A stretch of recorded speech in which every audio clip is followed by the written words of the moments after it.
Suicide ಮಾಡ್ಕೊಂಡಿದ್ರೆ. ಇದನ್ನ ವೈಯಕ್ತಿಕ ವಿಚಾರ ಅನ್ನೋದನ್ನು ಪಾರ್ಷಿಯಲಿ ಒಪ್ಕೊಳ್ಳೋದು.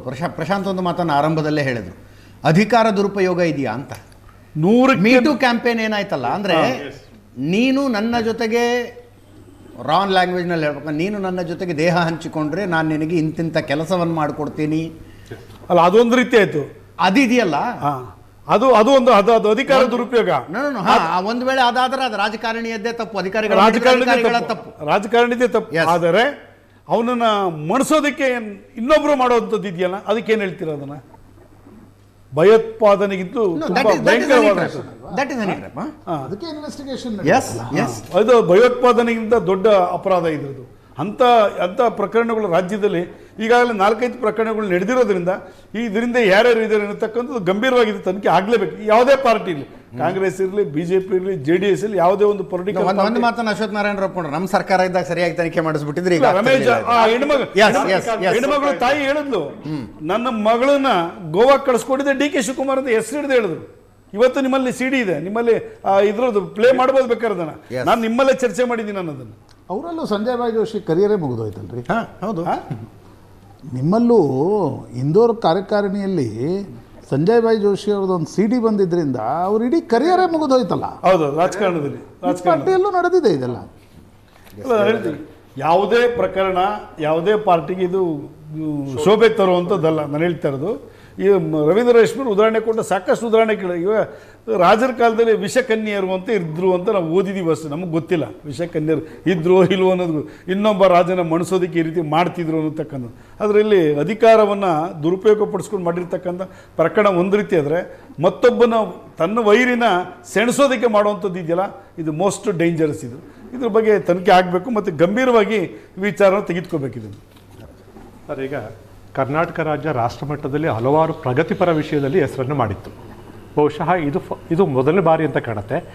ಈ ಒಂದು ಕರ್ನಾಟಕ ರಾಜ್ಯ CD ಮತ್ತೆ ಮೊದಲನೇ ಸಲ ಅಂತೆಲ್ಲ ಅನ್ಬೇಡಿ. ಅಲ್ಲ ಸರ್, ಅಲ್ಲಲ್ಲ ಇದು ಇಲ್ಲ ಸರ್, ಇದು ಯಾಕೆ ಸರ್, ಇದು ಯಾಕೆ ಮೊದಲನೇ ಸಲ ಅಂತ ಹೇಳಲಿಕ್ಕೆ ಅಂದ್ರೆ, ಕರ್ನಾಟಕ ರಾಜ್ಯವನ್ನ ಇವತ್ತು ದಿಲ್ಲಿಯಲ್ಲಿ ಯಾವ ರೀತಿ ನೋಡ್ತಿದ್ದಾರೆ ಅಂತಾರೆ, ಕರ್ನಾಟಕ ರಾಜ್ಯ ಅಂತಾರೆ CD ಮತ್ತೆ ಪೆನ್ ಡ್ರೈವ್ಗಳನ್ನು ತಯಾರು ಮಾಡ್ತಕ್ಕಂಥ ರಾಜ್ಯ ಅಂತಕ್ಕಂಥ ಕುಖ್ಯಾತಿ ಪಡಲಿಕ್ಕೆ ಈ ಒಂದು 20 ತಿಂಗಳ ಆಡಳಿತ ಕಾರಣಭೂತವಾಯ್ತಲ್ಲ ಅಂತಕ್ಕಂಥ ಸಂಕಟ ಕೇಳ್ತಿದ್ದೀನಿ ಅಷ್ಟೇ. ಸೊ ಇಷ್ಟು ದಿವಸ ನಮ್ಮ ಕರ್ನಾಟಕವನ್ನು ಯಾರು ಈ ದೃಷ್ಟಿಯಿಂದ ನೋಡ್ತಿರ್ಲಿಲ್ಲ. ನಮ್ಮ ರಾಜ್ಯವನ್ನು, ಕರ್ನಾಟಕ ರಾಜ್ಯವನ್ನು ಸಭ್ಯರ ನಾಡು, ಬಹಳಷ್ಟು ಸುಸಂಸ್ಕೃತ ನಾಡು ಅಂತಕ್ಕಂಥದ್ದೇ ಎಲ್ಲ ರಾಜ್ಯಗಳಲ್ಲೂ ದಿಲ್ಲಿ ಮಟ್ಟದಲ್ಲೂ ಸಹ ಇದ್ದಂಥ ಅಭಿಪ್ರಾಯ. ಆದರೆ ಇವತ್ತು ಅದಿದೆಯಾ ಅಂತಕ್ಕಂಥದ್ದೇ ಇವತ್ತು. ಇದಕ್ಕೆಲ್ಲ ಕಾರಣ, ಮೂಲಭೂತ ಕಾರಣ ಏನು ಅಂತಕ್ಕಂಥದ್ದು ಇವತ್ತು ಚರ್ಚೆ ಆಗ್ತಿದೆ.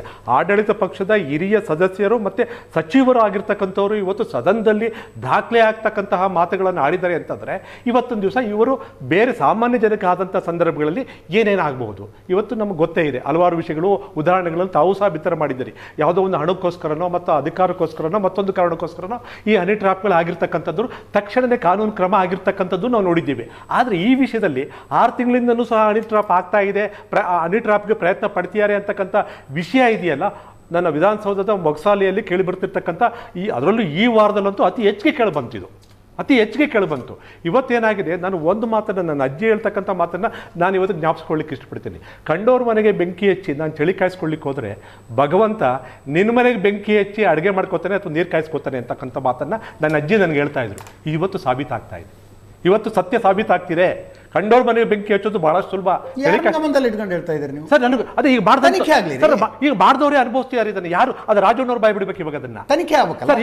ಈಗ ಒಂದು ವಿಷಯ ನಾನು ಬರ್ತಾ ಇರ್ಬೇಕಾದ್ರೆ ಒಬ್ರು ಒಂದು ಫೋನ್ ಮಾಡಿದ್ರು, ಕಾಂಗ್ರೆಸ್ ನಾಯಕರೊಬ್ರು ಫೋನ್ ಮಾಡಿದ್ರು. ಅವ್ರು ಏನಂತ ಹೇಳ್ತಾರೆ ಅಂತಂದ್ರೆ, ಇವತ್ತು ಹುಬ್ಳಿಯಲ್ಲಿ ಒಬ್ಬ ಶಾಸಕರು ಅವ್ರ ಮೇಲೆ ಒಂದು ಹನಿ ಟ್ರಾಪ್, ಒಬ್ಬ ಹೆಣ್ಣುಮಗಳು ಕಂಪ್ಲೇಂಟ್ ಕೊಡ್ತಾಳೆ. ಅವರು ಒಂದು ಬಡಗ್ ಸೇರ್ಕೊಂಡಿದ್ರಂತೆ.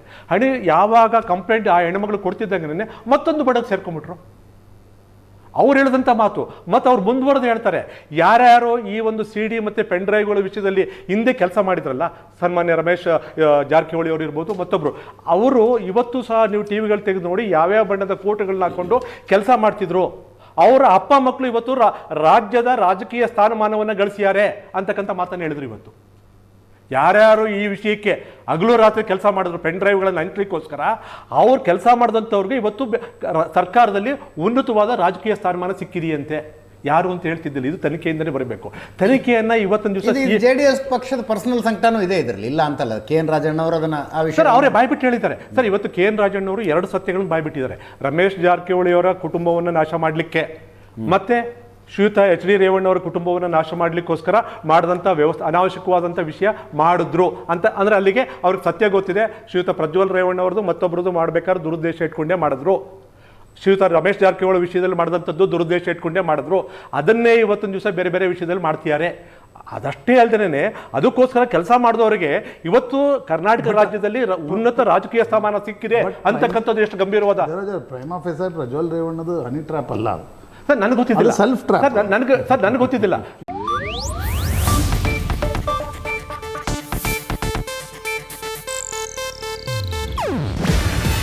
ಇದು ಏಷ್ಯಾನೆಟ್ ನ್ಯೂಸ್ ನೆಟ್ವರ್ಕ್ ಪ್ರಸ್ತುತಿ. ನೀವು ನೋಡ್ತಿದ್ದೀರಾ ಏಷ್ಯಾನೆಟ್ ಸುವರ್ಣ ನ್ಯೂಸ್.